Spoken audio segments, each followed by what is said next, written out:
Bismillah.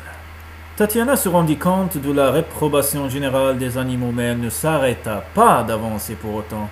La beauté des diamants, la richesse à portée de sa main, elle qui jusqu'alors n'avait connu que la pauvreté, la poussait à aller de l'avant. Elle saisit son frère par le bras et l'entraîna un peu malgré lui. Lorsqu'ils furent à une centaine de pas des pierres précieuses, ils perçurent une sorte de musique qui s'élevait dans l'air et paraissait les envelopper comme un brouillard. Elle était légère, douce, belle aussi, mais comme provenant de très loin, et ne ressemblait à aucune de celles qu'il connaissait.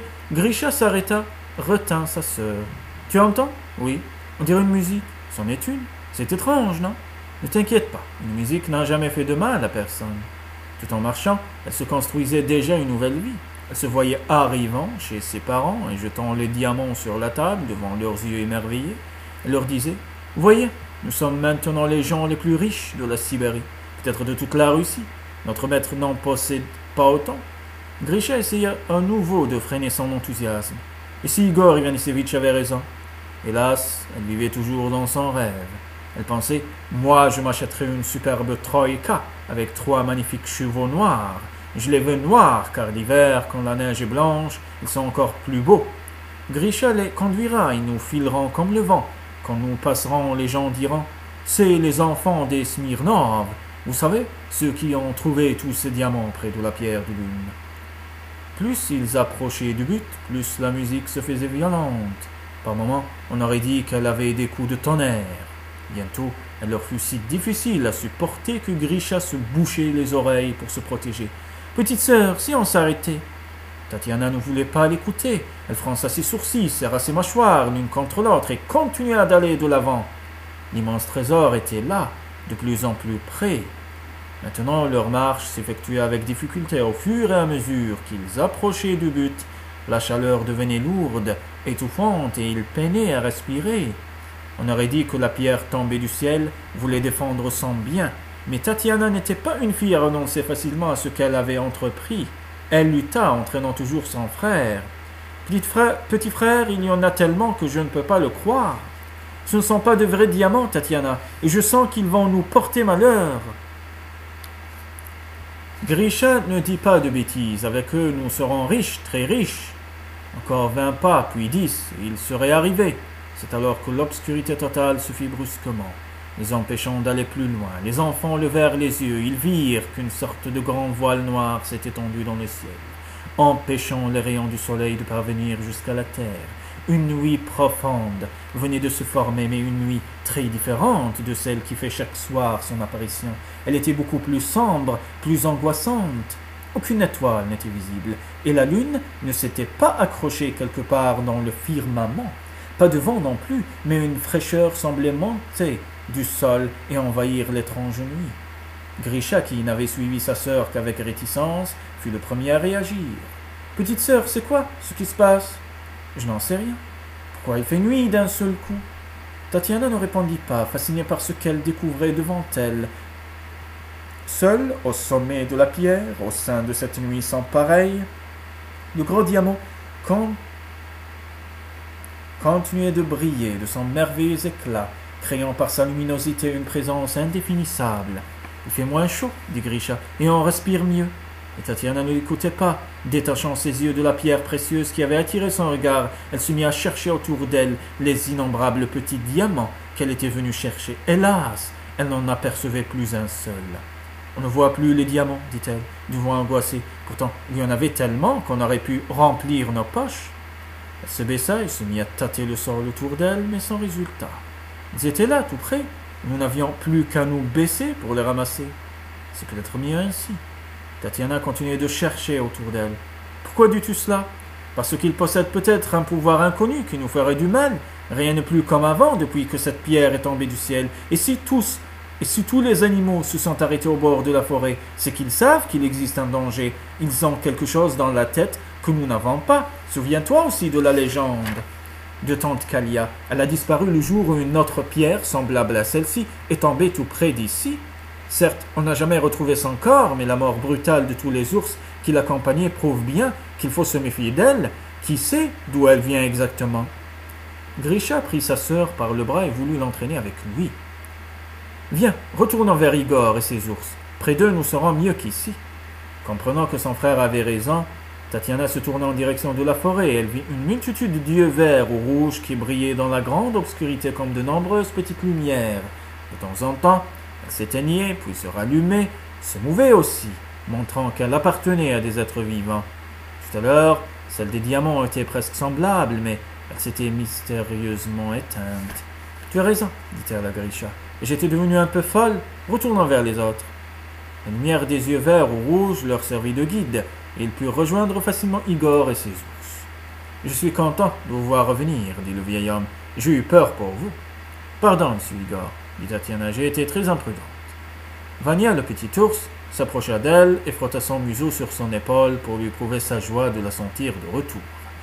Elle le caressa entre les deux yeux pour le remercier de son amitié. « Tu es gentil, Vania, et je sais maintenant que j'aurais dû t'écouter. » Grisha voulait essayer de comprendre la situation qui venait de s'établir, et il interrogea le vieux chasseur. « Pourquoi il a fait nuit d'un seul coup, monsieur Igor ?» L'homme fouilla encore une fois sous son bonnet, qu'on pourra faire sortir sa réponse. « Je l'ignore, petit, dit-il, mais je pense que nous n'allons pas tarder à le savoir. Tiens, tu entends ? Oui, la musique. Tout à l'heure, quand nous nous approchions des diamants, nous en avons déjà entendu une, mais beaucoup plus forte, plus agressive, comme si elle voulait nous empêcher d'approcher d'eux. Je crois qu'elle le voulait vraiment. Celle-ci est plus douce, plus belle aussi. Je la reconnais, Grisha. Comment ça ? C'est la même que celle que j'ai entendue dans la grotte, où je m'étais réfugié avec la vieille ours. Je suis presque certain qu'elle va maintenant nous apparaître. Tante Kalia ? Oui, c'est sa manière de s'annoncer. Et c'est elle que tous les animaux sont venus voir. Voir et entendre, sans aucun doute. Souviens-toi, elle était devenue leur reine, et ils ont dû ressentir beaucoup de tristesse quand elle est disparue. Aujourd'hui, un appel mystérieux les a prévenus qu'elle allait revenir, comme autrefois sur le mont Chauve, et ils ont tous accouru. Tu as vu ? Ils ont même établi entre eux une paix qui leur a permis de voyager les uns avec les autres en toute sécurité. Ce n'est pas croyable, monsieur Igor. C'est le mystère de la taïga, Grisha. Il en existe bien d'autres qu'on ne découvre qu'en vivant jour et nuit avec elle. Tatiana, qui s'était rapprochée d'eux, dit dans un murmure. Je me demande si c'est elle qui nous a empêchés d'arriver près des diamants. J'en suis persuadé, répondit le Sibérien. Elle savait que vous couriez un grand danger et elle a voulu vous protéger. La sœur de Grisha comprit combien elle avait été imprudente. Alors je vous remercie, tante Kalia, fit-elle en joignant les deux mains et en regardant le ciel. Comme elle finissait ces mots, la musique s'arrêta peu à peu et un silence indescriptible s'établit. Les animaux retenaient même leur souffle pour ne pas le troubler. Tous sentaient que l'événement tant attendu allait se produire. Une lumière douce commença d'abord par naître au-dessus du mont Chauve. Elle était d'une jolie couleur bleutée avec à l'intérieur des nuances plus claires, irisées, de blanc. Elle s'imposa progressivement et devint bientôt un faisceau lumineux qui montait vers le ciel en s'élargissant. L'ensemble était d'une beauté inimaginable.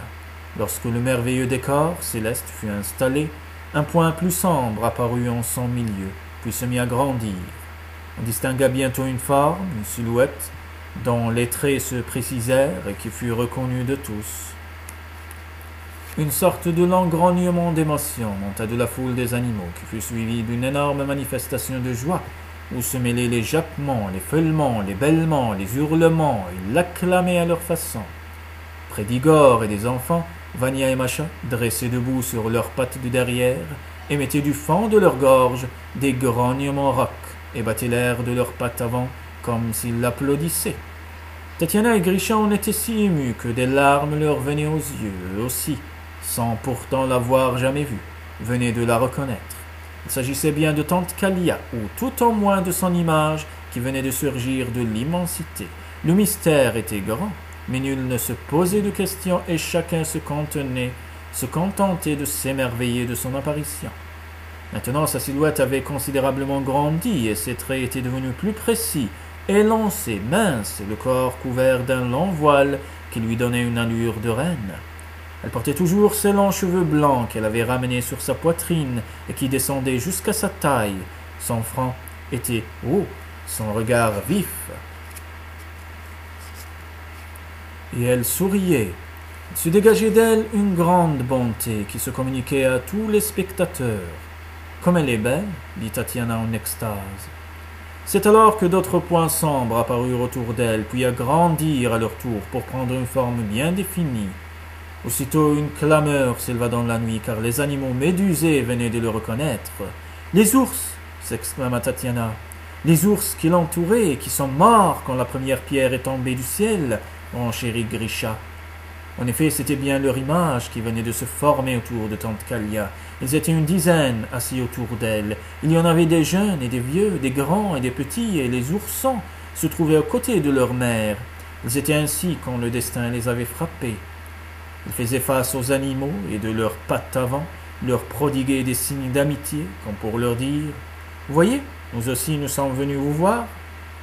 Tante Kalia fit un geste de la main et tous les animaux qui continuaient à l'acclamer se turent afin de l'écouter parler. Elle le fit d'une voix douce, amicale, avec des mots qui coulaient comme l'eau d'un ruisseau. Elle accompagnait son discours de gestes d'amitié, surtout de larges sourires qui éclairaient son visage. Ainsi, durant plusieurs longues minutes, tous les animaux, dont Vania et Macha, ne perdaient pas une seule de ces paroles, mais les deux enfants n'en comprenaient aucune, à leur grand désespoir. Ils auraient tant voulu savoir.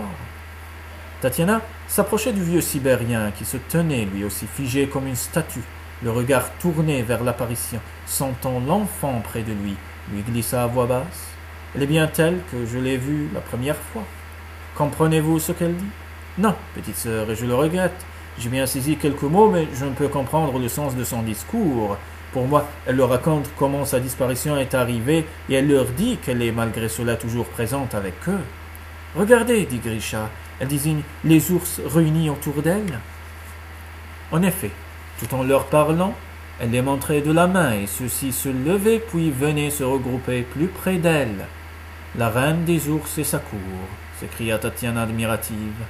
À cette vue, une nouvelle clameur de joie s'éleva de la poitrine des animaux, et ce fut même un peu la bousculade. Chacun voulait faire partager sa joie à son voisin et lui confier ce qu'il pensait, ceci dans un langage bien à eux, ce qui créait une grande cacophonie. Mais chaque bonheur connaît sa fin. Tante Kalia s'arrêta de parler, puis la main sur le cœur, elle se mit à chanter. Le chant était pur et simple, la voix mélodieuse et claire, et la taïga s'en saisit pour aller la porter sous les grands sapins verts et les bouleaux frissonnants. L'enchantement dura quelques minutes, puis le chant de tante Kalia diminua peu à peu d'intensité, tandis que les images des ours et de la jeune femme s'estampaient pour disparaître enfin.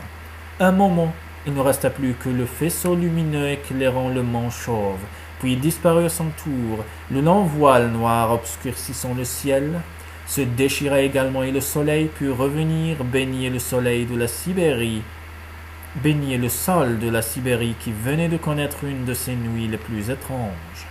Tatiana dirigea ses yeux en direction de la grosse pierre où, quelques instants plus tôt, le diamant brillait de ses mille feux. Il ne subsistait plus rien de lui. Elle voulut voir ce qu'étaient devenus les petits diamants qu'elle avait convoités au risque de sa vie, et elle courut vers l'emplacement qu'ils occupaient. Une multitude de petites billes noires jonchaient le sol. Elle en prit quelques-unes et les mit dans sa poche. « Que fais-tu là » interrogea son frère qui était venu la rejoindre. « Je veux garder un souvenir, » lui répondit-elle, « simplement pour que je sois certaine de ne pas avoir rêvé. »